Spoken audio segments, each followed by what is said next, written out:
এখন আমাদের সমাজে একটু উল্টা দেখা যায়, নিজে জাহান্নামের আগুন থেকে বাঁচা তো দূরের কথা, নিজে একটা গোমরাহের পথে আছে, আরো পরিশ্রম করে কষ্ট করে হাজারো মানুষকে গোমরাহের পথে দাওয়াত দিচ্ছে, ঠিক নাকি?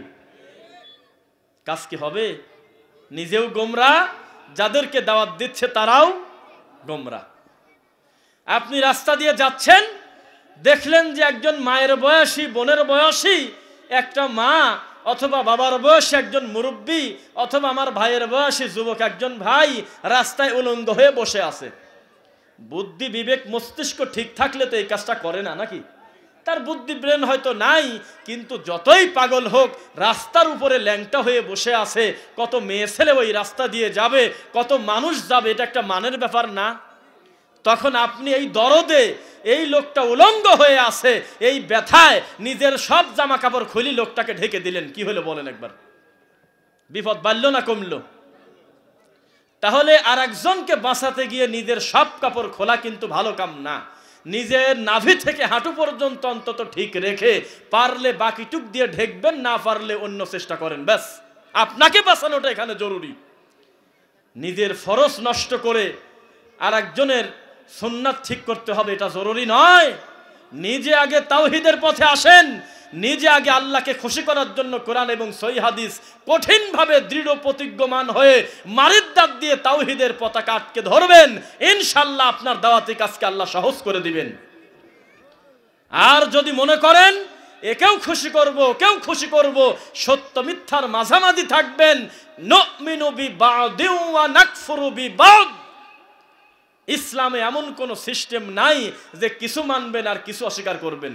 আছে কি? উদখুলু ফিস সিলমি, বাহ, স্যার আলিফ সহ আমার শ্রোতারা জবাব দিচ্ছে, উদখুলু ফিস সিলমি কাফা। স্যার আলিফ টান নাই, আলহামদুলিল্লাহ। নিজেকে কিভাবে করতে হবে? ইসলামের ভিতরে পূর্ণ দাখিল করতে হবে, আলহামদুলিল্লাহ। ইসলামের পথে নিজেকে কতটুকু দাখিল করতে হবে? পূর্ণ দাখিল করতে হবে, পুরো। নুমিনু বিবাদিন ওয়া নাকফুরু বিবাদ, কিছু মানবেন কিছু অস্বীকার করবেন, তা কি হবে? ওয়া ইয়াত্তাখিযুনা বাইনা যালিকা সাবিলা, ইসলামে এমন কোন রাস্তা নাই যে সত্য আর মিথ্যার মাঝামাঝি রাস্তা। এই রাস্তার নাম শয়তানের রাস্তা। ইতিহাস সাক্ষী, যারা সত্য মিথ্যা মিশ্রণ করে এ জাতিকে ফাঁকি দেওয়ার চেষ্টা করেছে, আল্লাহ জাতির থেকে তাদেরকেই দূরে করে দিয়েছে। সত্য আল্লাহ বিজয়ী রাখবেন, এই ওয়াদা কার? ওয়া কানা ওয়াদা রাব্বুহু হাক্কা। পৃথিবীতে কে আছে আমার আল্লাহর চাইতে বেশি ওয়াদা রক্ষা করতে পারে? সুবহানাল্লাহ। ওয়া মান আসদাকু মিনাল্লাহি কিলা, আল্লাহ তার নিজের ব্যাপারে বলতেছে, কে আছে আমি আল্লাহর চাইতে বেশি সত্য কথা বলে? সুবহানাল্লাহ। আপনারা কি মনে করেন যে আল্লাহর চাইতে বেশি সত্যবাদী কেউ আছে? কোনোদিনও না। আল্লাহই হলো সবচেয়ে বেশি সত্যবাদী। বেশি মানে কি? একমাত্র আল্লাহই সত্যবাদী, আলহামদুলিল্লাহ। সেই আল্লাহ সুবহানাহু ওয়া তাআলা এত কথা বলে টেনে এনে এইবার আপনার ব্যাপারে আফসোস করতেছে, ইন্নাল ইনসানা লিরাব্বিহি লাকানুদ। নিশ্চয়ই ইনসান, not only Muslim but also everyone, মানুষ যিনি মানুষ, ইনসান মানেই হলো নিমক হারাম। নিশ্চয়ই মানুষ বড় রবের প্রতি অকৃতজ্ঞ, নিমক হারাম। আরবিতে কানুত শব্দের অর্থ হলো যাকে এত কিছু দেওয়া হচ্ছে কিন্তু শুকরিয়া আদায় করে না, অকৃতজ্ঞ, সাড়া দেয় না। আমি বলেছি, আবার রিপিট করি কথা, একটা লোক যাকাত দিবে, লোকের নাম বললে গীবতের মতো ভাই দেখতেই হবে। একটা লোক আর্থিকভাবে বিশাল সচ্ছল, তার মনে হলো যে আমার একমাত্র চাচা দুনিয়াতে বেঁচে আছে, শুনলাম চাচা নাকি ভিক্ষা করে খায়।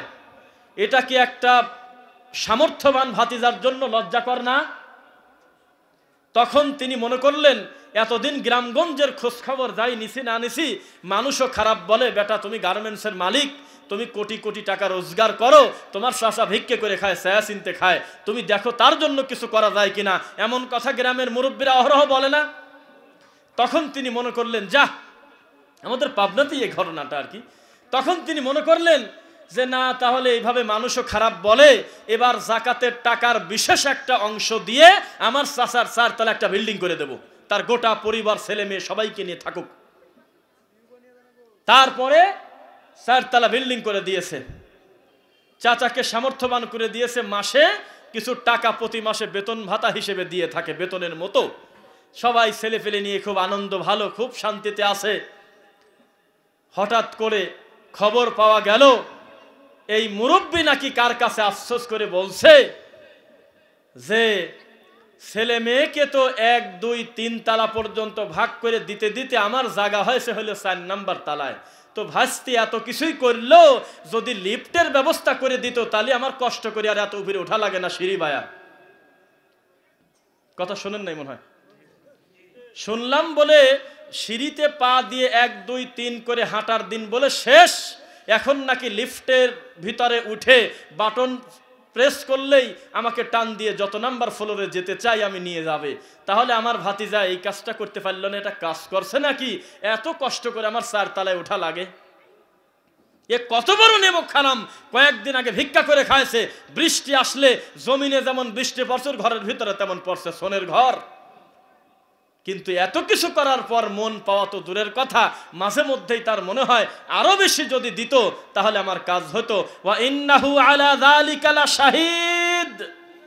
মানুষ কিন্তু জেনে পাপ করে, না জেনেও পাপ করে। পাপ হয়তো পাপ মনে করে নাই, বসে নাই, বা বিদ্যা অর্জন করার চেষ্টা করে না।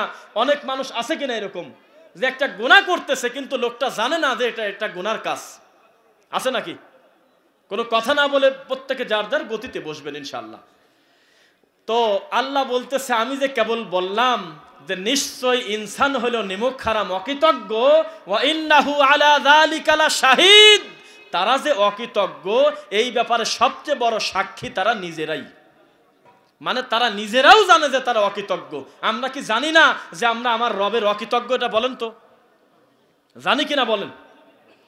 পৃথিবীর সকল কার্যক্রম চলে, সব কিছু স্বাভাবিক গতিতে চলে, শুধু দিন শেষে সময়ে সময়ে আলহামদুলিল্লাহ এই শব্দটাই অন্তত আমাদের কাছে বোঝা হয়ে গেছে। নাউজুবিল্লাহি মিন যালিক।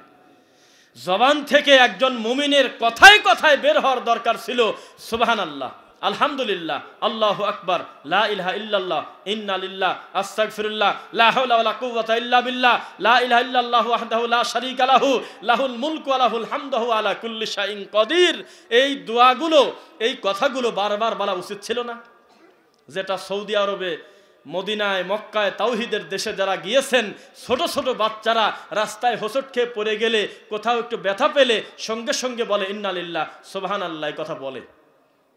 আর আপনার বাচ্চা পড়ে গেলে ডানে বামে ঘুরে যদি আর কোনো বাচ্চা পায়, তার মা মাথায় বাপ তুলে মুখ খারাপ করে গালাগালি করা শুরু করছে। কারণ ও রবকে চিনতে পারে নাই, আল্লাহকে চিনতে পারে নাই যে আল্লাহর কত দয়া, সুস্থ শরীরে আমরা বেঁচে আছি, আল্লাহর নিয়ামত ভোগ করতেছি, কত বেশি শুকরিয়া আমাদের আল্লাহর আদায় করার দরকার, নাকি বলেন? কিন্তু আমরা বলি না, আমরা এমন একটা অকৃতজ্ঞ। ওয়া ইন্নাহু লিহুব্বিল খায়রি লাশাদীদ। আল্লাহ সুবহানাহু ওয়া তাআলা বলতেছে এমন কোনো বড় কারণে না, শুধু বেশি পাওয়ার আশায়, আরো কল্যাণ নেওয়ার আশায়, আরো বেশি বেশি জিনিস কামানোর দুনিয়ার লোভে তারা এইভাবে আমি আল্লাহর অকৃতজ্ঞ হয়ে আছে। তারপরের আয়াত কি বলেন তো? ওয়া ইন্নাহু লিহুব্বিল খায়রি লাশাদীদ আফালা ইয়ালামু ইযা বু'সিরা মা ফিল কুবুর। তারা এখনো কি জানে না যে কবরে যা কিছু আছে সব কবর থেকে বের করে দেওয়া হবে? ওয়া হুসিলা মা ফিস সুদূর।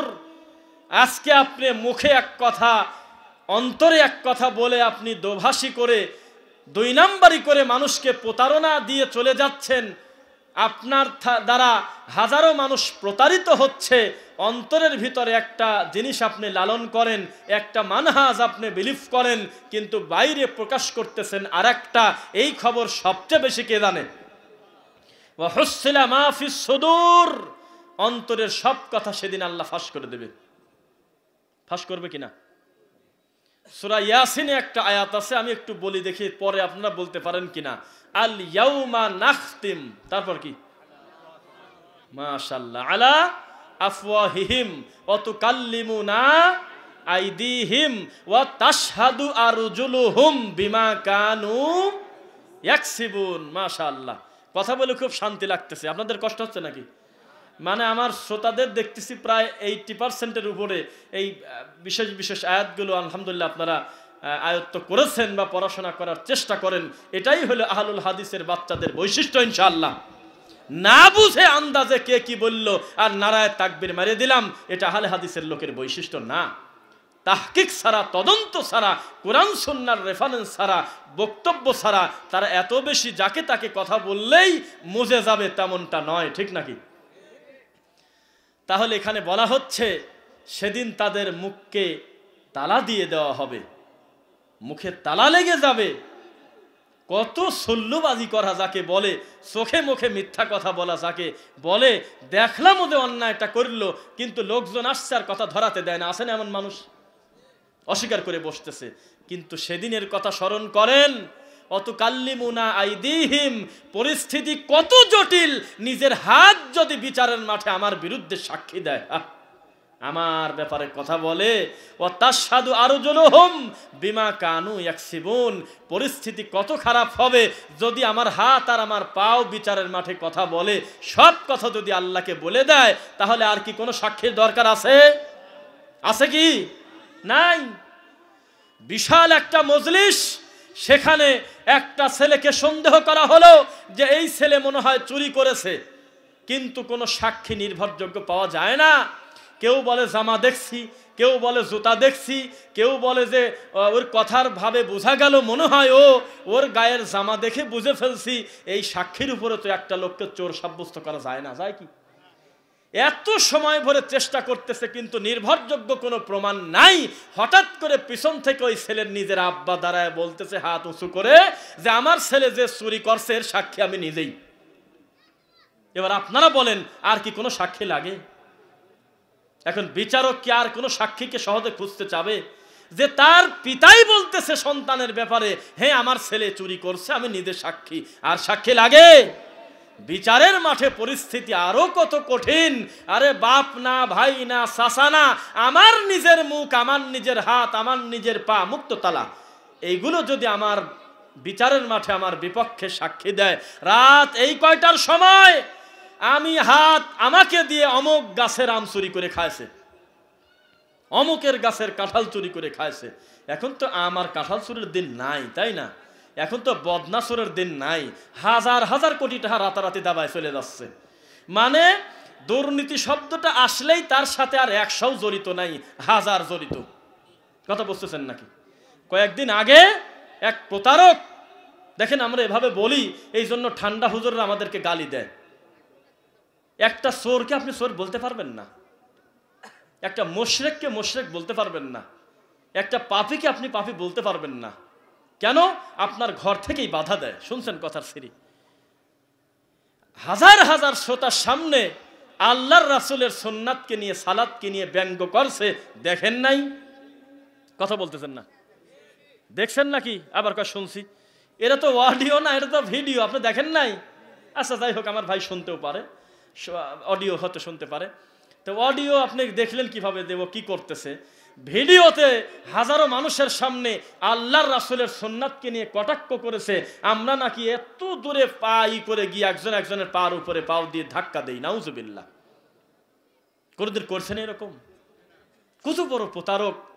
তখন বিশ্বাস করেন, আপনার অনুভূতি কি তা জানি না, আল্লাহর কসম আমার ছোট ভাঙাচোরা বিদ্যা দিয়ে আমার মনে হয়েছে অচিরেই এই লোকটা, আপনারা খালি গুনতেছিলেন কি যে ওই অমুককে ফাঁকি দিয়েছে, এত হাজার কোটি টাকা দুর্নীতি করেছে, মানুষকে ফাঁকি দিয়েছে, ওই সেই মুফতি। কিন্তু আমি চিন্তা করলাম যে মানুষ তো ভাবতেছে 17,000 কোটি টাকা দাবায় দিয়েছে, কিন্তু আমি ভাবতেছি এর চাইতে বড় চুরি করছে আল্লাহর দিন নিয়ে, রাসূলের সুন্নাত নিয়ে কটাক্ষ করার কারণে। ওই শাস্তি দুনিয়াতে হোক বা না হোক, আল্লাহর রাসূলকে ব্যঙ্গ করার কারণে, সুন্নাত নিয়ে ব্যঙ্গ করার কারণে এই দুনিয়াতেই ওকে লাঞ্ছনা হতে হবে, হতেই হবে। তাও হয়েছে তাই ইনশাআল্লাহ। যদি বলেন যে অন্যায় তো করছেই, আরে উইসে কত বড় বড় অন্যায়কারী আধার হয়ে যাচ্ছে, কি বলেন আপনি? বুঝলাম না। পৃথিবীর ইতিহাস সাক্ষী, মানুষ মানুষের সম্পদ নষ্ট করেছে, গালি দিয়েছে, কটাক্ষ করেছে, কোনো একটা সময় সমাধান হয়ে গেছে, যায় নাই? কিন্তু আল্লাহর রাসূলকে নিয়ে কটাক্ষ করলে, দিনকে নিয়ে কটাক্ষ করলে, সুন্নাতকে নিয়ে ব্যঙ্গ করলে তার শাস্তি আখিরাতে তো আছেই, দুনিয়াতেই আল্লাহ তাকে লাঞ্ছনা করবেন। বাপ কোরআন এবং সহিহ হাদিসের কট্টর বিরোধী, তার ঘর থেকেই আল্লাহ কোরআন এবং সহিহ হাদিসের অনুসারী বের করে দিয়েছে। এটা কি বাপের শাস্তি না? কথাটা বলি, একটু ওজন করে শুনবেন। দেখেন কত বড় পাতলা বুদ্ধি নিয়ে আল্লাহর ঘরের ইমামতি করি আমরা, কত কপাল খারাপ। একজন ইমাম, তার বিচক্ষণতা হতে হবে টু মাস ইন্টেলিজেন্ট। কেন? তার পিছনে সেজদা দিচ্ছে, লেখাপড়াই করে নাই, টিপসই জানে, 1 pass, 2 pass, MA pass, BA pass, inter pass, SSC pass, কত ভ্যারাইটিস কোয়ালিটির মানুষ তাকে ইক্তেদা করতেছে, নাকি বলেন? তার কাছ থেকে বয়ান শুনতেছে, তাহলে তার কতটা বিচক্ষণ হতে হয়। এ কত বড় পাতলা, কত বড় মেন্টাল যে ওর পিছনে 40 বছর একটা সুদখোর সেজদা দিচ্ছে। ও জানেও যে এই লোকটা সুদ খায়, একদিনে ওর কিছু আসে যায় না। ও জানেও যে আমার পিছনে মুয়াজ্জিনের বাম হাতে যেই লোকটা দাঁড়ায়ছে, আমার মুসল্লি, ও রাত দিন ঘুষ খায়, কিছুই কয় না, চুপ করে বসে আছে। ও জানেও যে এই হাজী সাহেব তাহাজ্জুদের ত্রুটি নাই, কিন্তু মেয়ের সম্পত্তি ছেলেকে লিখে দিয়েছে, তাতে ওর কিছু আসে যায় না। ও দেখতেইছে আমার মুসল্লির ভিতরে শতকরা 20 জন মুসল্লি জর্দাদি পান খায়, ওর কিছু আসে যায় না। ও দেখতেওছে যে আমার মুসল্লির ভিতরে বহু মুসল্লি আছে গলার সাথে এখনো তাবিজনি ঘোরে, ওর কিছু আসে যায় না। ও দেখতেওছে যে আমার পিছনে যে সমস্ত মুসল্লিরা আছে তারা অন্যের জমি জবরদস্তি করে দখল করে সংসার চালায়, তাতে ওর কিছু আসে যায় না। কোনো কষ্ট নাই, বিবেকটা ওকে কষ্ট দেয় না, ওকে ঘামায় না। তবে একদিনই শুধু ঘামাইছিল, যেদিনও শুনে জানি বলছে আমিন, ওই দিন থেকে ও রাতে ঘুমাতে পারে না। এত বড় পাপের কাজ করলো কি ডারে আমার পিছনে। আপনি হাসলেন, কথা কি মিথ্যা বললাম? এত বড় বড় পাপকে উনি পাপ মনে করে না, কিন্তু আপনার জবানে ওয়ালাদ্দাল্লিন শোনার পর আপনি আমিন যে বলেছেন মুখ দিয়ে, এই কথাটার কারণে উনি আর টেনশন লোড নিতে পারতেছে না, গাও ঘামে যাচ্ছে। কথা কি বুঝতেছেন নাকি? তাহলে এটাই কি একজন আলেমের, একজন ইমানদারের, একজন আল্লাহর ঘরের দায়িত্বশীলের এইটুক বিচক্ষণতা থাকার দরকার ছিল? একজন ইমাম যদি পরিবর্তন হয়ে সত্য স্বীকার করে, এই প্রভাবটা গোটা গ্রামের উপরে পড়ার কথা না? আর একটা ইমাম যদি বিদাতি হয়, শিরিক প্রচারকারী হয়, তাহলে গোটা গ্রামের উপরে তার প্রভাব পড়ে না? কে শোনে কার কথা? তাদের কাছে সবচেয়ে বড় বোঝা যে আমার পিছনে সুন্নাতের উপরে আমল করল কোন লোকটা, তাকে ধরো। এর চেয়ে বড় কষ্ট আর হতে পারে না। আল্লাহর ঘর থেকে যাদেরকে আজকে বের করে দেওয়া হয়, বান্দার হক নষ্ট করার জন্য নয়, রাত দিন মদ গাজার মতো জর্দা খাওয়ার কারণে নয়। আরেকটা কথা বলি, আমার পাশের লোকটা, আমি মনে করেন যে আমিন কোনোদিন বলি না, কিন্তু আমার পাশের লোকটা আমিন বলছে। এই লোকটা আমার বেশি ক্ষতি করলো, নাকি আমার পাশের লোকটা জর্দাদি পান খাওয়ার কারণে পায়খানার চাইতে খারাপ গন্ধ এসে আমার নাকে লাগতেছে, সেজদায় যায়, ক্ষতি কোনটা বেশি? তাহলে আপনি চিন্তা করেন। এখন দেখেন, মানুষ পাপকে পাপ মনে করতেছে না, সুন্নাতকে আর সওয়াবের কাজকে বোঝা মনে করতেছে। নাউজুবিল্লাহ। কত রাগ। ইদা আম্মানাল ইমামু ফাআমিনু, ইমাম যখন আমিন বলে তোমরাও আমিন বলো। আরে আস্তেই যদি বলার জিনিস হইতো, এ কাম যদি এতই খারাপ হইতো, তাহলে ইমাম কোন সময় আমিন বললে আমি ঠিক পাবোটা কি কামে? কিভাবে ঠিক পাবো আমি? এটা তো যোহর আর আসরের সালাতে কেরাতের মতো, আমার তো বোঝারই কথা ছিল না, কিন্তু আমাকে বুঝতে বলা হয়েছে। আমাকে বলতেছে তুমিও বলো ওই সময় কখন, যখন ইমাম বলবে ওয়ালাদ্দাল্লিন আমিন, তখন তুমিও বলো। লাভটা কি? তোমার আমিন ফেরেশতার আমিন আর ইমামের আমিন যদি মিলে যায়, গফিরা লাহু মা তাকাদ্দামা মিন যামবি, তোমার অতীতের গুনাহ মাফ। আপনি মনে করতেছেন এগুলো আমরা দল তৈরি করার জন্য আমল করি? নাউজুবিল্লাহি মিন যালিক। আল্লাহর রাসূলের সুন্নাত মনে করে করি। আপনার মতো লোককে আমরা মাথায় নেই না। মিথ্যা অপবাদ দিচ্ছেন কেন? আমাদের আহলে হাদিসের ভিতরে, সালাফি মানহাজের ভিতরে একজন বিচ্ছিন্ন কোন আলেমের বক্তব্য দেখাতে পারবেন না যে বলেছে পায়ের সাথে পাও মিলায় নাই, এই দেখো এই লোকটা নামাজি হয় নাই। নাম বলেন। মিথ্যা অপবাদ কেন দিচ্ছেন? আমরা বলে খালি এইগুলি নিয়ে পড়ে থাকি। নাউজুবিল্লাহ। পৃথিবীর ইতিহাস সাক্ষী, কোন মানুষ বলতে পারবে না যে আহলে হাদিসের বাচ্চা কোনোদিন মাঠে ময়দানে বলছে ওই দেখো দেখো লোকটা আমিন বলে নাই, এই জন্য ওই লোকটার নামাজ হয় নাই। কে বলছে বলেন? খালি খালি মিথ্যা অপবাদ দেয়। বলছে কোনোদিন কেউ? আমরা এগুলো সুন্নাত মনে করে করি, আল্লাহর রাসূলের সুন্নাত মনে করে আমল করি, তোমার মতো লোককে খাটো করার জন্য করি না। তুমি সারা জীবন বললেই কি না বললেই কি, কটাক্ষ করতে গেলে কেন? তুমি জানো না রাসূলের সুন্নাতকে নিয়ে যারা ব্যঙ্গ করে কটাক্ষ করে, আল্লাহর রাসূল বলতেছে ফালাইসা মিন্নি, আর হিসাব সব পরে থাক, ও আমার উম্মতি না। এই সমাজের বহু মানুষ দাড়ি রাখে না, দাড়ি নাই, মুখে দাড়ি নাই, কিন্তু কোনোদিন আমরা সহজে কাউকে বলতে দেখি না যে আমি দাড়ি রাখি নাই, আমার চাইতে ওই দাড়ি রাখালা লোকটা খারাপ মানুষ। এই সমাজে বহু মানুষ বেনামাজি আছে, কখনো বলে না যে 5 ওয়াক্ত নামাজ যে পড়ে তার চাইতে বেশি ভালো মানুষ আমি। তারা পাপকে পাপ মনে করেই পাপটা করে। কিন্তু হঠাৎ করে একজন বলে ফেললো যে ওটা হলো ছাগলের দাড়ি, এই একটা দাড়ি। কেউ একজন বলল এত বড় দাড়ি রাখা ঠিক না, এটা ইহুদির কাম। তাহলে ইমান কি অর্ধেক গেল না পুরাটা গেল? বহু মানুষ কিন্তু দাড়ি রাখে না, সে কটাক্ষ করে না, কিন্তু তার মুখ ভর্তি দাড়ি, এই লোকটা দাড়িকে নিয়ে কটাক্ষ করার কারণে যদিও তার মুখে দাড়ি, আল্লাহর রাসূলের কথা অনুযায়ী ফালাইসা মিন্নি, সে রাসূলের উম্মতি না। তাহলে কোনোদিনকে সুন্নাতকে নিয়ে ব্যঙ্গ করবেন, কটাক্ষ করবেন? এইটা গেল শক্ত কথা। এবার নরম কথা শোনেন, খবরদার কোনোদিন রাসূলের সুন্নাতকে ছোটখাটো শব্দটা ব্যবহার করেন না। খবরদার কোনো নেকিকে খাটো নেকি বলে ব্যঙ্গ করেন না। কোনো সওয়াবের কাজকে, ভালো কর্মকে সামান্য আর ছোট তুচ্ছ বলে এটা ফেলে দিয়েন না। কেন? এই ছোট আমলটাও করলে যিনি খুশি হয় তিনি হলো সপ্তম আসমানের উপরে আছে। কোনো গুনাহকে খবরদার ছোট গুনাহ মনে করে ছেড়ে দিয়েন না। কোনো গুনাহকে ছোটখাটো গুনাহ মনে করে সেই গুনাহ করেন না। কেন? এই গুনাহটা করলে যার কষ্ট লাগে, যার রাগ হয়, তিনি হলো সপ্তম আসমানের উপরে আছে। তাহলে গুনাহকে কি ছোট গুনাহ বলা ঠিক হবে? গুনাহ মানেই আমি যদি শুনি যে এটা গুনাহ, আমি গুনাহ থেকে পরহেজ করব। যদিও কবিরা গুনাহ আছে, সগীরা গুনাহ আছে, শিরকুল আকবার আছে, বড় শিরিক ছোট শিরিক আছে, কিন্তু গুনাহ তো গুনাহ, নাকি বলেন? প্রাথমিক ধাপ হলো গুনাহকে গুনাহ জানার পরে সেই গুনাহ না করা, এটাই হলো একজন ইমানের দাবি, নাকি? আবার সুন্নাতকে যখন আপনি প্রমাণ পেয়ে গেলেন এটা আল্লাহর রাসূলের সুন্নাত, নো এক্সকিউজ, পৃথিবীর কোন মানুষ করে না করে, কোন ইমাম এটাকে স্বীকৃতি দিয়েছে না দিয়েছে, কে এটার পক্ষে রায় দিয়েছে না দিয়েছে, কথা যদি আল্লাহর হয়, কথা যদি নবীর হয়, সামি'না ওয়া আতা'না, শুনলামকে মেনে নিলাম, এর নাম হলো মুমিন। আর যারা মুনাফিক, যারা বেঈমান, যারা আল্লাহর দ্বীনের সাথে ঠাট্টা করে, তারা বলে বলতেছে বলতে দাও তো, সামি'না ওয়া আসাইনা, শুনলে তারা মানল না। আর মুসলমান সামি'না ওয়া আতা'নার গতিতে থাকতে হবে। আল্লাহর কথা শুনলাম কি মেনে নিলাম, পারবেন ইনশাআল্লাহ? আমি ওইসব আলোচনা কথাই বলতে চাচ্ছি না। আমার এক কথা, যখনই খবর পাবো যেটা গুনাহের কাজ, তাৎক্ষণিক ছেড়ে দেওয়া একজন মুমিনের জন্য ফরজ। আমি যখনই খবর পাবো এই কর্মটা আমি এতদিন করতাম না, সে কথা ভিন্ন, কিন্তু এখন প্রমাণ পেলাম যে কথাটা আল্লাহর নবীর সুন্নাত, আমি মরা পর্যন্ত এটা ছাড়ব না ইনশাআল্লাহ।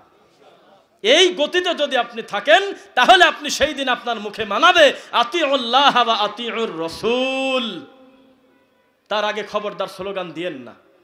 তার আগে খবরদার নিজে কলার থাপড়ায়, বুক থাপড়ায় বলেন না যে নবীর উম্মত হয়েছি, আশেকে রাসূল হয়েছি, এমন কথা বলেন না।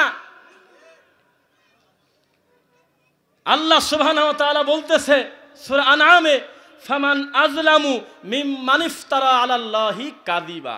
আপনারা সহিহ বুখারী সম্ভবত 164 আপনারা শুনেছেন যে রাসূল সাল্লাল্লাহু আলাইহি সাল্লামের উপরে কেউ যদি অপবাদ দেয়, মিথ্যা কথা বলে, হাদিসটা সবার জানা।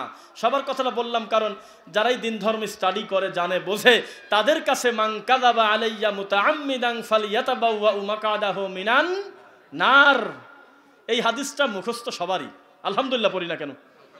আল্লাহ রাসূলের উপরে কেউ যদি মিথ্যা অপবাদ দেয় তাহলে তার থাকার জায়গা কোন জায়গা? জাহান্নাম। কিন্তু এবার আজকে আরেকটা কথা শোনেন, আল্লাহ তার নিজের ব্যাপারে বলতেছে ফামান আযলামু মিম্মান ইফতারা আলাল্লাহি কাযিবা, তার চাইতে বড় জালেম আছেটাকে যে আমি আল্লাহর উপর অপবাদ দেয়? কি আপনার, আমার তো গায়ের লোম দাঁড়ায় গেল। আমার আল্লাহ, আমার খালিক, আমার সৃষ্টিকর্তা, আমার রব, এই আল্লাহর উপরে অপবাদ দেওয়া এ কি ছোট পাপ না বড় পাপ? আপনি বলেন তো দেখি, কত খারাপ কাজ। না হলে কি আল্লাহ এই কথা বলে তার সে বড় জালেম আছেটাকে যে আমি আল্লাহর উপরে মিথ্যা অপবাদ দেয়? আল্লাহ বলতেছে কুল, কুল মানে কাকে বলতে বলতেছে বলেন দেখি? সব শ্রোতা চালাক শ্রোতা, দিন ধর্ম বোঝে, কসলাম পেশ কুল, এই কুল দিয়ে কাকে বলতে বলতেছে? রাসূলুল্লাহ সাল্লাল্লাহু আলাইহি ওয়াসাল্লামকে। আরে খালি রাসূল বলেন না, দরুদও পড়বেন সাথে। এমনি আমার উপর অপবাদ, আমরা দরুদ পড়ি না, দরুদ পড়বেন সাল্লাল্লাহু আলাইহি ওয়াসাল্লাম। তাকে বলতে বলতেছে লা ইয়ালামু মান ফিস সামাওয়াতি ওয়াল আরদিল গায়বা ইল্লাল্লাহ। মুহাম্মদ সাল্লাল্লাহু আলাইহি ওয়াসাল্লাম আপনার মুখ দিয়ে বলে দেন, আসমান আর জমিনে আমি আল্লাহ ছাড়া গায়েবের মালিক আছে তাকে। আরে এর চাইতে ক্লিয়ার কথা আর হয় কোনোদিন? আল্লাহ তার নিজের ব্যাপারে এত ক্লিয়ার কথা বলে দিলেন, আর কি কোনো কিছুর দরকার আছে? এরপরেও আমরা বললাম যে মুহাম্মদ সাল্লাল্লাহু আলাইহি ওয়াসাল্লামও গায়েব জানেন, গায়েবের মালিক। তাহলে আমি আল্লাহর উপরে জুলুম করলাম কিনা? সূরা তাহা আয়াত নাম্বার 5, আর রহমানু আলাল, বলেন না, আর রহমানু আলাল আরশিস তাওয়া। রহমান তার নিজের ব্যাপারে নিজের কথা নিজে ক্লিয়ার করে দিচ্ছে যাতে বান্দার কষ্ট না হয়। আল্লাহ বলতেছে আমার জায়গা হলো আরশের উপরে সমুন্নত, আমি জায়গার ঊর্ধ্বে, সময়ের সব কিছুর ঊর্ধ্বে আমি আল্লাহ আরশ আজিমের উপরে সমুন্নত। কি বলেন? সব কিছুর উপরে না? কিন্তু আমরা বললাম যে বললে তো হবে না, আপনি আমার কলবে ঢুকে গেছেন, তাহলে আমি আল্লাহর উপরে অপবাদ দিলাম না? অপবাদ কিনা এটা? আল্লাহ বলতেছে লাং তারানি মুসা, কখনো তুমি আমাকে দেখতে পারবে না। কে? মুসা। আচ্ছা, আপনি বলতে পারেন এটা হলে মুসা নবীর সময়ে, কিন্তু এর আবার আর একটা তালি নেন উদাহরণ, কোরআন মাজিদের আয়াত, উদাহরণ না দলিল মনে পড়তেছে। আচ্ছা, ওমা জাআলনা লি বাশার, আল্লাহ সুবহানাহু ওয়া তাআলা তার নিজের ব্যাপারে বলতেছে একটা এই মুহূর্তে, মা কান আলী বাশারিন, আয় মনে আছে, মা কান আলী বাশারিন আইয়ু কাল্লিমাহুল্লাহু ইল্লা ওয়াহয়ান আও মিন ওয়ারাই হিজাবান আও ইউরসিলা রাসূলান ফায়ুহিয়া বিইذনিহি মা ইয়াশা। এখানে আল্লাহ নাকচ করে দিচ্ছে কোন বাশার আমাকে দুই চোখ দিয়ে দেখতে পারে না, আমার সাথে দেখা করতে পারে না। বোঝা যাচ্ছে নাকি? আরেক জায়গায় আল্লাহ বলতেছে যে লা তুদরিকুল আবসার ওয়া হুয়া ইউদরিকুল আবসার, আমি আল্লাহ লোকচক্ষুর আড়ালে, এই চর্মচোখ দুনিয়ার মানুষ আমি আল্লাহকে দুই চোখ দিয়ে দেখেছে, এটা হলো মিথ্যা কথা। আয়েশা রাদিয়াল্লাহু তাআলা আনহার হাদিস, আমি যদি ভুল না করি, তিনি বলতেছে কেউ যদি বলে আল্লাহর নবী মুহাম্মদ সাল্লাল্লাহু আলাইহি ওয়াসাল্লাম দুই চোখ দিয়ে আল্লাহকে দেখেছে, সে মিথ্যাবাদী, মিথ্যাবাদী, মিথ্যাবাদী। এরপরেও খালি বলে যে আব্বা হুজুর আল্লাহকে দর্শন করে ফেলছে, মনসের পাগলের জেলের মধ্যে চলে আসছে আল্লাহ, বায়েজিদ বোস্তামির পকেটের মধ্যে আল্লাহ, কত মিথ্যা নোংরা আকীদা লালন করে আল্লাহর উপরে কি এগুলো অপবাদ না? এগুলো দূর করবে কারা সমাজ থেকে? কথাটা আবার রিপিট করি, আপনি ভয় পাচ্ছেন কেন? প্রত্যেকটা মাযহাবের সূচনা হয়েছে ব্যক্তি থেকে। আবার বলি, আপনি হানাফি কেন? ইমাম আবু হানিফা রাহিমাহুল্লাহকে মানেন এই জন্য, এইটাই তো দাবি। যদিও মানেন না, মানে আমি বোঝানোর জন্য বলতেছি। আপনি মালিকি কেন? ইমাম মালিক রাহিমাহুল্লাহ দুনিয়াতে আসার আগে তো কেউ বলতো না যে আমি মালিকি, তাই কি বলছে? তাহলে প্রত্যেকটা মাযহাব ব্যক্তির সাথে জড়িত কিনা কথা বলবেন, কিন্তু বোঝেন না মনে হয়। প্রত্যেকটা তরিকা, আপনি চিশতি লিখছেন কেন এখানে? কয় যে আমি চিশতিয়া তরিকার লোক, আপনি জানেন না। আপনি নকশাবন্দি লিখছেন কেন এখানে? কয় আমি বাহাউদ্দিন নকশাবন্দিকে মানি, আপনি জানেন না। তার মানে এগুলো ব্যক্তির সাথে সম্পর্কিত না। এইগুলো নিয়ে মানুষ ব্যানার নিয়ে রাস্তায় নেবে, মিষ্টি খায় আর খুশি উদযাপন করে, কত আনন্দ লাভ করে। আর আমি আহলে হাদিস এই কথা বলতেও বলে আমার লজ্জা করা লাগে আজকে 2021 সালে। এটা কি কষ্ট না? না রাগ করতেছেন আপনারা? মানে যাদের সম্পর্ক ব্যক্তি থেকে শুরু হলো, তারা নিজেদেরকে বুক থাপড়ায় থাপড়ায় বলে বেটা আমি মালিকি, বেটা বেটা আমি নকশাবন্দি, আমি মুজাদ্দিদি, আমি চিশতি। কত তৃপ্তি লাভ করে তারা নিজেদের নাম নিয়ে, দল নিয়ে। আর হতভাগা মুসলিম কোরআন এবং সহিহ হাদিস মানার পরে আহলে হাদিস বললে বলে লজ্জা করে, যা চলে যায়। এটা কথা? আজকের এই দিনে আপনাকে এখন এই মুহূর্তে প্রতিজ্ঞা করতে হবে যে আমার তো এই নামটা কোনো ব্যক্তির সাথে সম্পর্ক না। আপনাকে যদি আমি সারা জীবন সময় দেই যে আহলে হাদিস অমুক লোকের থেকে রানিং হয়েছে মুহাম্মদুর রাসূলুল্লাহ সাল্লাল্লাহু আলাইহি ওয়াসাল্লাম ছাড়া আর একজন লোকের নাম নেন তো দেখি। সলফে সালেহিন যে আকীদা মানহাজের উপরে ছিল তার বাইরে অন্য কারোর নাম বলেন তো দেখি, পাবেন কোথায় আপনি? কারণ এটা তো অমুক দিন থেকে রানিং হইলো, অমুক দিন থেকে শুরু হইলো, অমুক লোক তার প্রতিষ্ঠাতা, এমন কথা কি আছে? যার কামটাই হইলেন আল্লাহ সুবহানাহু ওয়া তাআলার মূল, তিনি করাইছেন হলো মুহাম্মদুর রাসূলুল্লাহ সাল্লাল্লাহু আলাইহি ওয়াসাল্লামকে দিয়ে, যেটার বাস্তব উদাহরণ সাহাবায়ে কেরাম, তারা কোরআন এবং সহিহ হাদিস মেনেছেন এবং মানার চেষ্টা করেছেন এবং আমাদেরকে সঠিক পথ দেখানোর চেষ্টা করেছেন, তারা আমাদেরকে জানায়েছেন। আর এই হতভাগা মুমিন এখনো আহলে হাদিস শব্দের অর্থই জানে না। কয় যে ওই দেখো আহলে হাদিস নাম দিয়ে মসজিদ ভাগ করে দিয়েছে, আবার আলেমও বলে দিচ্ছে সময়ে সময়ে যে এই আহলে হাদিস কথাটা লিখছো কেন, এই ব্যানার তো আমি প্রচারই করবো না, এইটা কাটো। কাকে বোঝা মনে করতেছেন আপনি? জাতিকে জানতে দেন, সারা বিশ্বে প্রচার করে দেন, শব্দটা সবার কানে পৌঁছে যাক যে এটার নামটা কি, এটার কাজটা কি, জানতে দেন। যাই হোক, ও আচ্ছা আচ্ছা আচ্ছা আচ্ছা, ও আচ্ছা, আলহামদুলিল্লাহ, ঠিক আছে, ঠিক আছে, ইনশাআল্লাহ। আচ্ছা, আপনারা, আমি যখন শুরু করি বক্তব্য তখন থেকে আমি একটা জিনিস খেয়াল করলাম, যেটা মাঝে মধ্যে বিভিন্ন প্রোগ্রামে দেখা যায়, যে আমি কথা বলতেছি ডান থেকে খালি ফিসফিস করে, যে কোনো আলোচক হয় না এরকম কি, আমি কথা বলতেছি বাম দিক থেকে খালি লাভ দিয়ে দিই কোথায় কে পড়তেছে না পড়তেছে, বিভিন্ন কি আমি কথা বলতেছি কথার মাঝখানে কেউ গল্প করতেছে, গোল হয়ে বসে গেছে, এমন বিচ্ছিন্ন ঘটনা দেখা যায় সবার বেলায়, তাই না? তা আমি, মানুষেরও তো কৃতজ্ঞতা সত্যকে স্বীকার করতে হয়। যতক্ষণ পর্যন্ত বক্তব্য দিলাম, আমার ডানে বামে পিছনে যারা বসে আছেন তারা আমার থেকে কত বেশি সম্মানিত তার সিরিয়াল আমি দিলাম না, অথচ তারা এত বেশি ধৈর্যের সাথে বিনয়ের সাথে আজকের এই মারকাজুস সুন্নাহ সালাফি মাদ্রাসার মাঠে বসে রয়েছেন আপনারা, আলহামদুলিল্লাহ, আমি খুশি।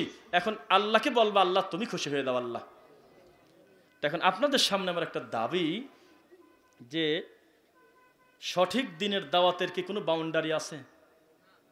বিশাল ব্যানার না? আমি বলেছি আফ্রিকার জঙ্গলেও যদি কোনো মানুষ কোরআন এবং সহিহ হাদিস মানার চেষ্টা করে, ও আমার দিনী ভাই একাই হয়ে গেছে।